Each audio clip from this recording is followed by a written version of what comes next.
Lore of the Mystery. Chapitre 2. Situation. Tape, tape, tape. Wu Mingrui recula de peur à la vue qui l'accueillit. C'était comme si la personne dans le miroir n'était pas lui-même, mais un cadavre desséché. Comment une personne avec des blessures aussi graves pourrait-elle être encore en vie? Il tourna à nouveau la tête avec incrédulité et vérifia l'autre côté. Même s'il était loin et que l'éclairage était faible, il pouvait encore voir la plaie pénétrante et les taches de sang rouge foncé. 7. Wu Mingrui a inspiré profondément alors qu'il s'efforçait de se calmer. Il tendit la main pour appuyer sur sa poitrine gauche et sentit son cœur battre la chamade qui dégageait une immense vitalité. Il a ensuite touché sa peau exposée. Sous la légère froideur coulait la chaleur. Lorsqu'il s'est accroupi et après avoir vérifié que ses genoux pouvaient se plier, Wu Mingrui s'est relevé et s'est calmé. Que se passe-t-il? Marmonna-t-il en fronçant les sourcils. Il prévoyait d'inspecter sérieusement sa blessure à la tête une fois de plus. Il fit 2 pas en avant et s'arrêta soudain. Le clair de lune de la lune sanguine était relativement sombre, donc insuffisant pour son inspection sérieuse. Un fragment de mémoire s'est déclenché alors que Wu Mingrui tournait la tête pour regarder les tuyaux blancs grisâtres et la lampe à grille métallique sur le mur juste à côté du bureau d'études. C'était la lampe à gaz la plus courante de l'époque. Sa flamme était stable et ses capacités d'éclairage étaient excellentes. Avec la situation familiale de Klein Moretti, même une lampe à pétrole était un rêve, encore moins une lampe à gaz. L'utilisation de bougies était plus appropriée pour leur position et leur stature. Cependant, lorsqu'il a brûlé l'huile de minuit il y a 4 ans pour être admis à l'université de Coy, son frère aîné, Benson, a estimé que c'était une question importante dont dépendait l'avenir de leur famille. Par conséquent, il a insisté pour créer des conditions d'études propices à Klein, même si cela signifiait s'endetter. Bien sûr, Benson, qui était alphabétisé et avait travaillé pendant plusieurs années, n'était pas une personne téméraire qui ne pensait pas aux conséquences. Il avait pas mal de tours dans son sac. Il a raisonné avec le propriétaire pour élever les normes de l'appartement en installant des conduites de gaz pour améliorer la probabilité de location à l'avenir. Le propriétaire a été convaincu et a fourni l'argent pour effectuer les modifications de base. Puis, profitant de la commodité de travailler dans une entreprise d'importation et d'exportation, il a acheté une toute nouvelle lampe à gaz qui était presque au prix coûtant. En fin de compte, tout ce dont il avait besoin était d'utiliser ses économies et n'avait pas besoin d'emprunter de l'argent. Après que le fragment de mémoire ait traversé son esprit, Wu Mingrui est venu au bureau où il a tourné la valve du tuyau et a commencé à tourner l'interrupteur de la lampe à gaz. Avec un bruit de crépitement, une étincelle a résulté du frottement. La lumière n'est pas descendue sur Wu Mingrui comme il l'avait prévu. Il a tourné l'interrupteur plusieurs fois, mais la lampe à gaz n'a fait que crachoter et rester dans l'obscurité. Rétractant sa main et appuyant sur sa tempe gauche, Wu Mingrui chercha la raison en fouillant dans ses fragments de mémoire. Quelques secondes plus tard, il se retourna et se dirigea vers la porte.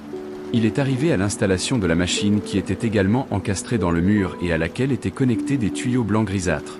C'était un compteur à gaz. Après avoir vu les engrenages et les roulements exposés, Wu Mingrui a sorti une pièce de monnaie de la poche de son pantalon. Il était de couleur jaune foncé et avait un reflet bronze. Le recto de la pièce était gravé d'un portrait d'un homme portant une couronne, et il y avait un 1 sur une touffe de blé au verso. Wu Mingrui savait qu'il s'agissait de la monnaie la plus élémentaire du royaume de Loen. Cela s'appelait un penny en cuivre. Le pouvoir d'achat d'un penny était d'environ 3 à 4 yuan avant sa transmigration. Ces pièces avaient d'autres dénominations telles que les 5 pence, un demi-pence et un quart de pence. Malgré les 3 types, les dénominations n'étaient pas en unités suffisamment petites. Dans la vie de tous les jours, il fallait acheter plusieurs choses différentes pour dépenser une seule pièce de temps en temps. Après avoir lancé la pièce qui n'a été frappée et distribuée qu'après l'accession au trône du roi George III à quelques reprises, Wu Mingrui l'a insérée dans la fine bouche verticale du compteur de gaz. Choqué. Bruit. Après que le sou soit tombé au bas du compteur, le bruit des engrenages de meulage retentit immédiatement, produisant un rythme mécanique court mais mélodieux. Wu Mingrui regarda le compteur pendant quelques secondes avant de retourner au bureau en bois massif. Il a ensuite tendu la main pour tourner l'interrupteur de la lampe à gaz. Après quelques crachotements, il y eut un son aigu. Un panache de feu s'est enflammé et s'est rapidement développé. Une lumière vive a d'abord occupé l'intérieur de la lampe murale avant de pénétrer dans le verre transparent, recouvrant la pièce d'une lueur chaleureuse. L'obscurité s'est rapidement estompée alors que le cramoisi s'est retiré par la fenêtre. Wu Mingrui s'est senti à l'aise pour une raison déconcertante alors qu'il s'est rapidement présenté devant le miroir d'habillage. Cette fois, il inspecta sérieusement son temple et ne manqua aucun détail. Après quelques rondes d'inspection, il s'est rendu compte qu'en dehors de la tache de sang d'origine, le liquide ne coulait plus de la blessure grotesque. Il semblait qu'il avait reçu la meilleure hémostase et bandage. Quant au cerveau blanc grisâtre qui se tortillait lentement et à la croissance perceptible de chair et de sang autour de la plaie, cela signifiait que la plaie pouvait prendre 30 à 40 minutes, voire 2 à 3 heures, avant de ne laisser qu'une légère cicatrice. Les effets réparateurs qu'apporte la transmigration. Wu Minghui recroquevilla le coin droit de sa bouche alors qu'il marmonnait silencieusement. Suite à cela, il laissa échapper un long soupir. Quoi qu'il en soit, il était toujours en vie. Après s'être rassuré, il ouvrit un tiroir et en sortit un tout petit morceau de savon. Il prit l'une des vieilles serviettes en lambeaux accrochées à côté du placard et ouvrit la porte.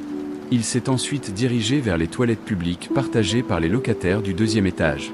Oui, je devrais nettoyer les taches de sang sur ma tête, ou je continuerai à ressembler à une scène de crime. C'est bien beau de me faire peur, mais si je faisais peur à ma sœur, Mélissa, quand elle se lève tôt demain matin, ce serait assez problématique. Le couloir à l'extérieur était d'un noir absolu. Les silhouettes étaient à peine accentuées par le clair de lune cramoisi de la fenêtre au bout du couloir. Il ressemblait à une paire d'yeux de monstres qui observaient silencieusement les vivantards dans la nuit.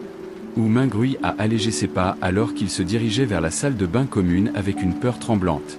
Quand il entra, il y avait encore plus de clair de lune, lui permettant de tout voir clairement. Wu Minghui se tenait devant un lavabo et tournait le bouton du robinet. En entendant le bruit jaillissant de l'eau, il a soudainement rappelé son propriétaire, Monsieur Francky. Comme l'eau était incluse dans le loyer, ce monsieur petit et mince qui portait un haut de forme, un gilet et un costume noir, inspectait toujours activement la salle de bain pour noter les éventuels bruits d'écoulement d'eau. Si l'eau jaillissait trop fort, Monsieur Francky ignorerait tous ses traits de gentleman en agitant sa canne et en frappant la porte de la salle de bain, en criant des choses comme « Darn voleur, le gaspillage est une affaire éhontée, je me souviendrai de toi ». Si je vois cela se produire une autre fois, emballez-vous avec vos bagages sales, remarquez-moi, c'est l'appartement le plus rentable de Tingen City. Vous ne trouverez nul par ailleurs un propriétaire plus aimable. Mettant de côté ses pensées, Wu Minghui a utilisé une serviette humide pour nettoyer les taches de sang de son visage encore et encore. Après s'être vérifié à l'aide du miroir délabré de la salle de bain et avoir vérifié qu'il ne restait qu'une blessure hideuse et un visage pâle, Wu Minghui s'est détendu. Ensuite, il a enlevé sa chemise en lin et a utilisé un pain de savon pour laver les taches de sang. À ce moment, il fronça les sourcils et se rappela d'un possible problème. La blessure était trop exagérée et il y avait trop de sang. En dehors de son corps, sa chambre présentait probablement encore des signes de sa blessure. Après que Wu Minghui eut fini avec sa chemise en lin quelques minutes plus tard, il retourna vivement à son appartement avec une serviette humide. Il a d'abord essuyé l'empreinte de main en sang sur le bureau, puis, à l'aide de l'éclairage de la lampe à gaz, a recherché les endroits qu'il avait manqués. Il a immédiatement découvert qu'une quantité assez importante de sang avait éclaboussé le sol sous le bureau. Et il y avait une balle jaune sur le côté gauche du mur. Lâcher une balle avec un revolver pointé sur la tempe? Après avoir mélangé et assorti les indices d'avant, Wu Minghui avait une idée approximative de la façon dont Klein était mort. Il n'était pas pressé de vérifier sa supposition. Au lieu de cela, il a sérieusement essuyé les taches de sang et nettoyé la scène. Suite à cela, il a pris la balle et est retourné sur le côté de son bureau. Il ouvrit le barillet du revolver et versa les cartouches à l'intérieur. Un total de 5 cartouches et une douille de cartouches avait tout un lustre en laiton. En effet, Wu Minghui regarda la cartouche vide devant lui et remit les cartouches dans le cylindre tout en hochant la tête. Il a déplacé son regard vers la gauche et il a atterri sur les mots du carnet « Tout le monde mourra, y compris moi ». Suite à cela, encore plus de questions se sont posées en lui. D'où vient l'arme? Était-ce un suicide ou un faux suicide? Dans quel genre d'ennui un diplômé en histoire d'origine modeste pourrait-il se mettre? Pourquoi une telle méthode de suicide ne laisserait-elle que si peu de sang? Était-ce parce que j'avais transmigré en temps opportun et que cela avait des effets bénéfiques sur la guérison? Après avoir réfléchi un moment, Wu Minghui s'est changé en une autre chemise en lin. Il s'assit sur la chaise et commença à réfléchir à des sujets plus importants. L'expérience de Klein n'était toujours pas quelque chose dont il avait besoin de se préoccuper.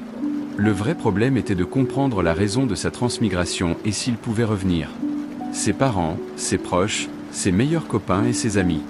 Le monde fascinant d'Internet et toutes sortes de délices gourmands. Autant de raisons qui lui ont donné envie de revenir. Cliquez sur. Cliquez. La main droite de Zhu Mingrui tirait inconsciemment le barillet du revolver et le remettant en place, encore et encore. Oui, il n'y a pas eu beaucoup de différence pour moi entre cette période et le passé. J'ai juste été un peu malchanceux, mais pourquoi devrais-je transmigrer sans raison déroutante? Pas de chance. Oui, j'ai essayé un rituel d'amélioration de la chance avant le dîner aujourd'hui. Une pensée a clignoté dans l'esprit de Zhu Mingrui, illuminant les souvenirs qui étaient cachés par un brouillard de confusion. En tant que politicien qualifié du clavier, historien du clavier, économiste du clavier, biologiste du clavier et folkloriste du clavier, il s'était toujours considéré comme « sachant quelque chose sur tout ». Bien sûr, son meilleur ami se moquait souvent de lui en disant qu'il ne connaissait qu'un peu de tout. Et l'un d'eux était la divination chinoise. Lorsqu'il s'est rendu dans sa ville natale l'année dernière, il avait découvert un livre relié par un fil intitulé « La divination par excellence et les arts arcaniques de la dynastie Qin dans une ancienne librairie ». Cela avait l'air assez intéressant et pourrait l'aider à se positionner sur Internet, alors il l'a acheté. Malheureusement, son intérêt fut de courte durée. Le script vertical utilisé a rendu l'expérience de lecture horrible. Tout ce qu'il a fait, c'est feuilleter les premières pages avant de le jeter dans un coin. Il avait connu une vague de malchance au cours du mois dernier. Perte de son téléphone portable, client s'enfuyant après l'avoir trompé et erreur au travail. Ce n'est qu'à ce moment-là qu'il se souvint soudainement du rituel d'amélioration de la chance écrit au début de Quintessential Divination and Arcanar. De plus, les exigences étaient extrêmement simples, sans aucune exigence fondamentale de base.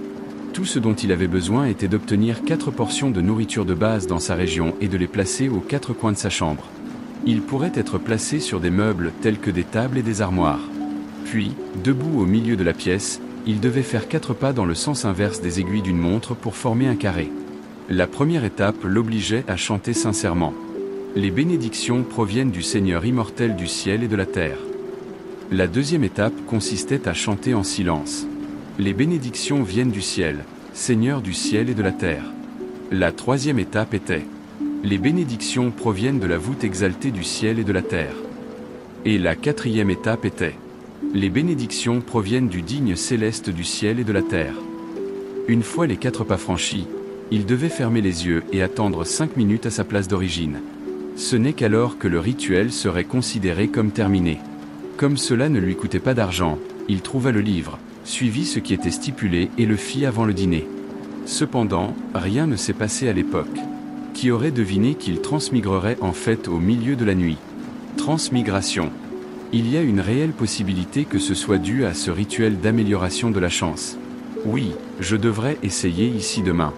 Si c'est vraiment à cause de ça, j'ai une chance de retransmigrer. Zhu Mingrui a cessé d'actionner le barillet du revolver et s'est soudainement redressé. Quoi qu'il en soit, il fallait qu'il essaie. Il a dû tenter un « Je vous salue Marie ».